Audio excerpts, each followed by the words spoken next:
Hello and welcome to this special feature. Now, nothing is more precious than life, and the sign of being alive is the continued pumping of our hearts. When the heart stops beating, that's when you can get into a cardiac emergency.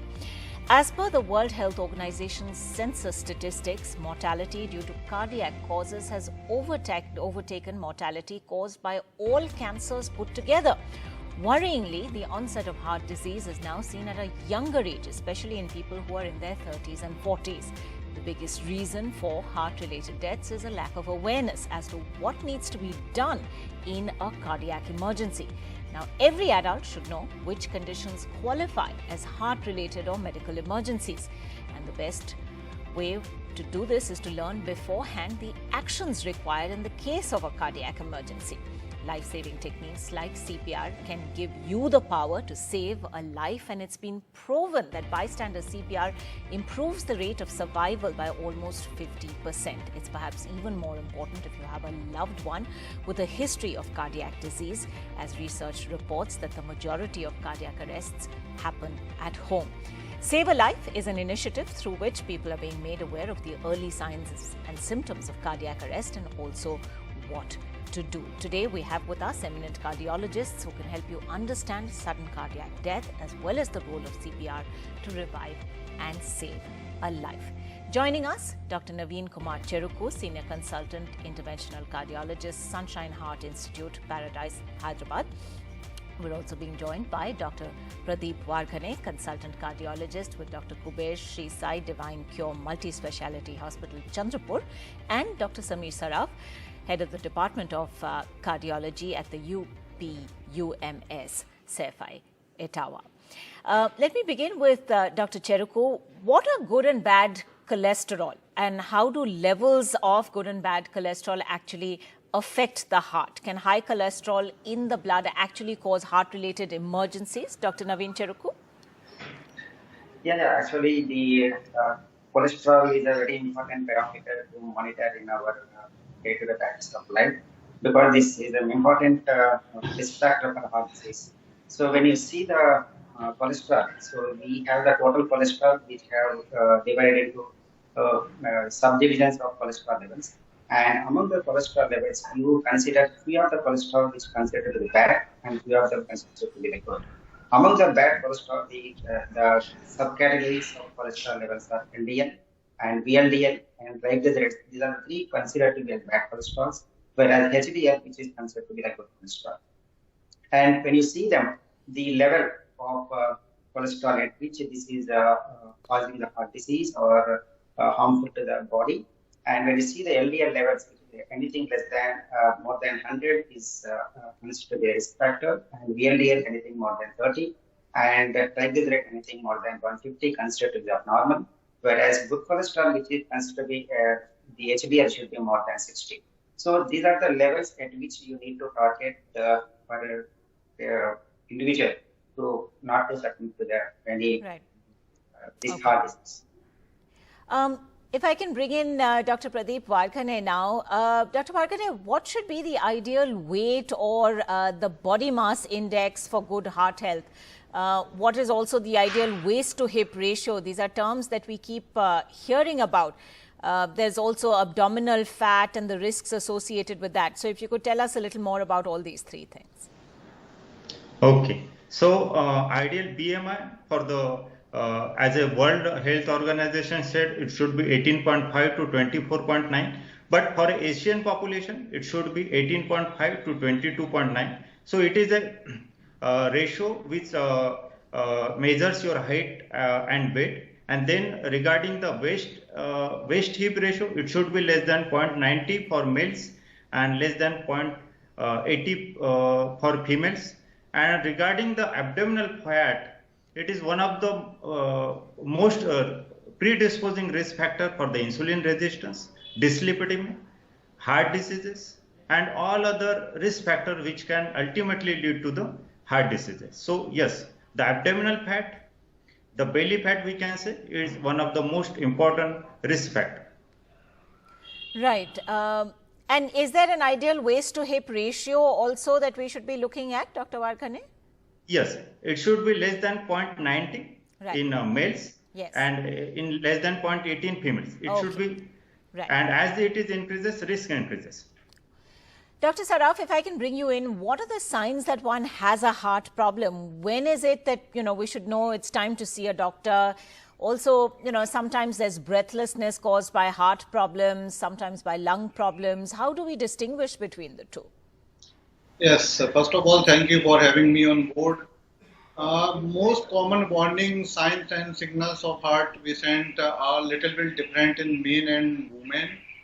Like we can say precordial chest pain, palpitation, shortness of breath, syncope, and cold sweats. So whenever we are discussing about women, they are having more uncommon symptoms present in them, like indigestion, nausea, vomiting, arm pain, jaw pain, neck pain. And when talking about shortness of breath, it's a clinical examination and history is very important. The shortness of breath due to respiratory disease have a certain specific history like exposure to allergens, exposure to smoke. They are chronic smokers. They are having this history for long. The saturation exaggerated due to seasonal variations. And when we consider heart disease, then the dyspnea may be only on breathlessness. They should have given history of paroxysmal nocturnal dyspnea, orthopnea, or chest pain accompanying. So these are some examples that can differentiate between breathlessness due to respiratory disease or cardiac disease. Right. Dr. Cheruku, as most people still don't know the difference between a heart attack and a sudden cardiac arrest, many people may mistake recognizing the symptoms. So if you could tell us a little more about how we can make out when it's a primary cardiac arrest. Dr. Cheruku? Yeah, when it comes to the difference between a cardiac arrest and between the heart attack, see, the heart attack is nothing but the decrease in blood supply to the heart. The blood vessel which is supplying to the heart, we call it as coronary arteries. So when there is a block in the coronary arteries, suddenly we call it as acute heart attack. But when it comes to the cardiac arrest, when there is a decrease in blood supply to the heart stops beating, and it cannot eject the blood into the circulation. So we may not get blood to any part of the important organs of the body, like brain, kidney, and important organs, primary organs of the body. So then we become unconscious, we become loss of consciousness, and these we can call it as cardiac arrest. So cardiac arrest, then you need to intervene emergency very promptly, and you beg them do CPR, that is cardiopulmonary resuscitation, to make the heart to pump to the different organs of the body. Then only the person will alive. And when you come to the heart attack, the decrease in blood supply, this subsequently leads to the pump failure, that will again leads to the cardiac arrest. So the heart attack is in particular to the only decrease in blood supply, whereas cardiac arrest is complete cessation of the activity of the heart. So these are the differences. So how can you recognize both of them? In heart attack, patients have the chest pain, they have the breathlessness, they have the sudden sweatings on the body. These are some of the presentations. Whereas cardiac arrest, they suddenly lose the loss of consciousness. They suddenly they become flat and wherever they are. So that is the way they have the cardiac arrest. So it is very important to recognize both these conditions because both are emergencies and both needs to be tackled as early as possible. Right. Dr. Pradip Warghane, what is the first thing that someone should do if someone around you goes into sudden cardiac arrest? Is there a sort of procedure that has to be followed? What would you recommend? Yeah. So whenever someone goes into cardiac arrest, first thing is that you should verify that it is scene is safe, means the location is safe. You should not do the CPR in the middle of the highway or middle of the fire. So you should first secure that the scene is safe, and then you should start with the chest compression. You should ask for help as early as possible. You should ask for the medical attention or the ambulance or medical help and start with the chest compression. And more the people, more the successful outcome of the CPR. So more people and more help you should ask for. Right. Dr. Saraf, let's actually go into this in greater detail because lack of CPR awareness is a big health challenge in India. If you could maybe break this down for us and tell our viewers exactly what the main steps are of CPR, Dr. Saraf. First of all, I want to explain the importance of the CPR. As I want to tell, with every second, 60-second lost, chances of survival drops by 10%. With every 4-minute loss, chances of brain damage happen, and every 10-minute loss, chances of survival are very, very minimal.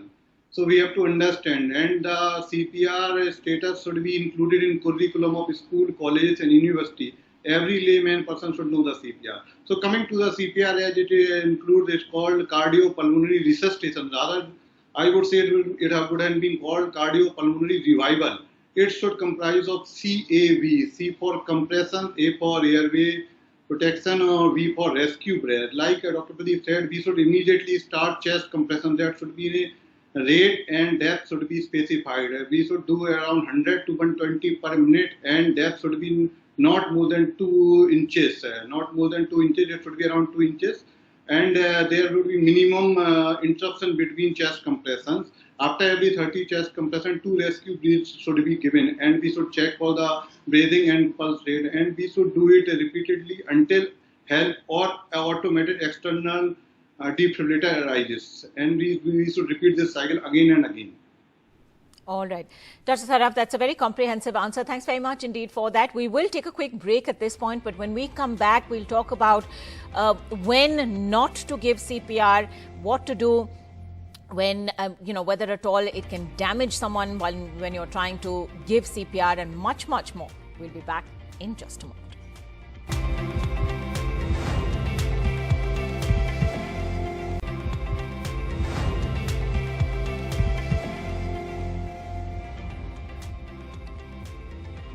Welcome back. We're talking about heart health and the importance of life-saving techniques like CPR.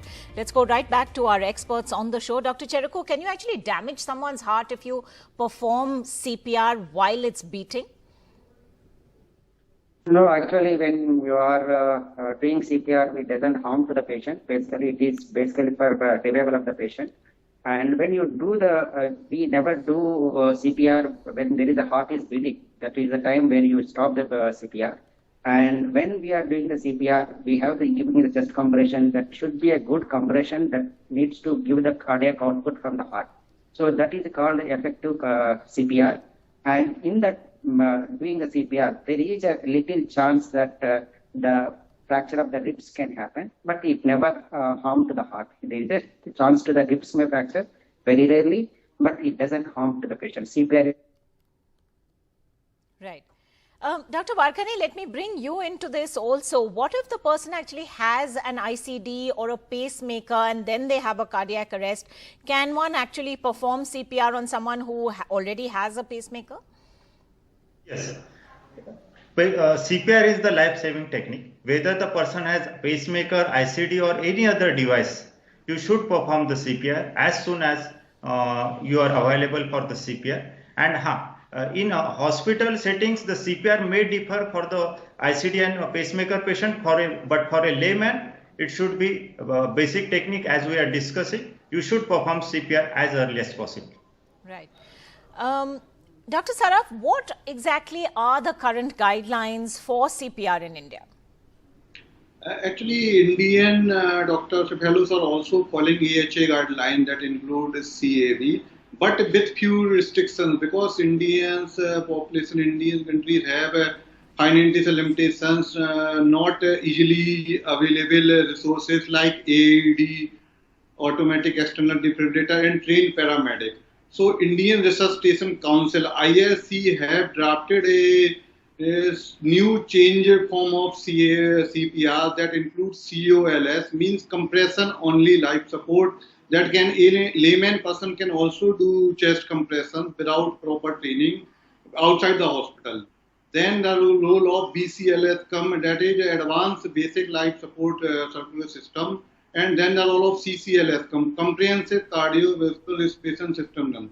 So with these minor changes, the roughly CPR guidelines are the same, but we are a little bit more lenient towards CPR. We encourages every layman person should be able to do CPR, especially chest compression. They are the most important part of the CPR. Right. Dr. Warghane, how important is it to manage hypertension or reduce the risk of heart disease? What advice would you give for the better management of hypertension? So hypertension is one of the most prime risk factor for all the heart diseases, we can say. Right. It can lead to the diabetes, heart attack, or any other disease. So first is the lifestyle change. We are seeing that we are living in such an era that all the things are available at our tips. But lifestyle change, you should control your weight, you should have a daily good routine, you should have a sufficient sleep, and most important, stress-free life. You should try to minimize the stress as early as possible, because it will lead to all the other conditions. Mostly the young heart attacks are increasing because of the stress and the addictions. One of the most two important risk factors, we can say, is the stress and addictions in young heart attack. So hypertension control and the follow-up with the doctor is most important. You should control your risk factors and you should have a regular follow-up with your doctor.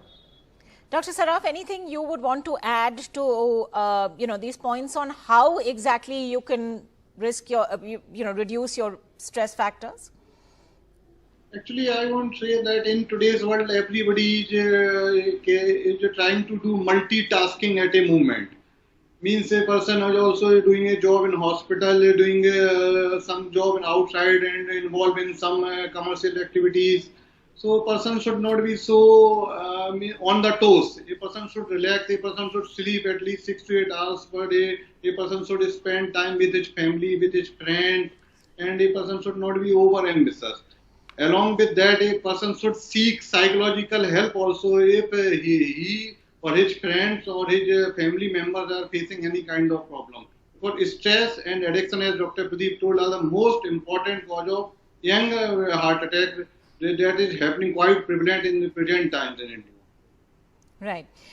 Dr. Cheruku is back with us. Dr. Cheruku, is, we see in movies, TV shows, people believe that the only symptom of a heart attack is severe chest pain. Now, is that necessarily true, or are there other symptoms as well, Dr. Cheruku? Yeah, the primary symptom is the severe chest pain with the sweating. That's the most common presentation of a heart attack. But in addition to that, there are other presentations, like they can have the breathlessness while walking, even small exertion, they get the breathlessness. That is again is the equivalent to an heart attack pain. We call it angina equivalent. There is another basically palpitation. Some people they present with the heart palpitations, which again is we can call it as angina equivalent. But any pain which is considered to be from jaw to in the chest, we can consider, unless proved otherwise, we consider to be it's a cause of heart attack. So some people they just present with a jaw pain, some people they present with epigastric pain, and some people they can have the presentation with sweatings while they have having the lunch or dinner. That's called postprandial angina. So, and some people they just extremely weakness. They can have the if you evaluate them, they can have the heart attack. So these are some of the symptoms. In addition to chest pain, they can consider to be equivalent to angina equivalent to a heart attack. So these people needs to be evaluated as early as possible, and they can go to the nearest hospital and they can get evaluated with ECG and echo where the facilities are available. Right. Dr. Saraf, does heart disease actually affect women differently from men? Yes, that's a quite important question. Heart disease affects a little bit different from women, and it's a misconception that women are preserved because of their hormonal thing. It's true. Women are affected 7 to 8 years later than the men average. But seeing the blood vessels, smaller blood vessels, the heart diseases in women are a little bit diffuse and discrete. And the symptoms are also quite different. Means the uncommon symptoms like indigestion, nausea, shoulder pain, cold sweats, extreme fatigueness, extreme distressedness, and unable to rest. These are quite different symptoms that are found in women. So we should take them very seriously. It's not like that they will present always with chest pain or shortness of breath. Because the men and women are different. Okay. Dr. Cheruku, people who survive one heart attack could be at the risk of another. So what precautions would you say specifically for those people to reduce the chances of a second heart attack from happening? See, when patient have heart attack and revive, so they need to have to change their lifestyle first. So they have to their lifestyle. For example, those who are obese, they need to be reduction of weight, and those who are say sedentary lifestyle, like they can constantly sitting and they doesn't have any walking habit, they should have some sort of walking or exercise is very important. And those patients who have already had a heart disease and the confidence with the medication is extremely important in addition to their change of lifestyle. So whatever medication prescribed by the doctor, you needs to be controlled. And the lipid levels, that is the cholesterol levels, you need to target the achieved levels for a particular patient. For example, if the patient had only heart attack, they need to level maintain below 70, and if they have recurrent heart attack, they need cholesterol levels, especially the LDL levels, they should maintain below 50. So you need to target these cholesterol levels, and they should maintain the lifestyle modification, and they should have proper compliance with the medication. Is very extremely important to prevent from further attacks. Right. Thank you very much indeed, doctors, for all your advice and expert comments today. As we said at the start of the program, everyone should know which conditions actually qualify as heart-related or medical emergencies, and we hope this discussion has helped you do exactly that and give you a better sense of life-saving techniques like CPR. Thank you for watching. Save a Life.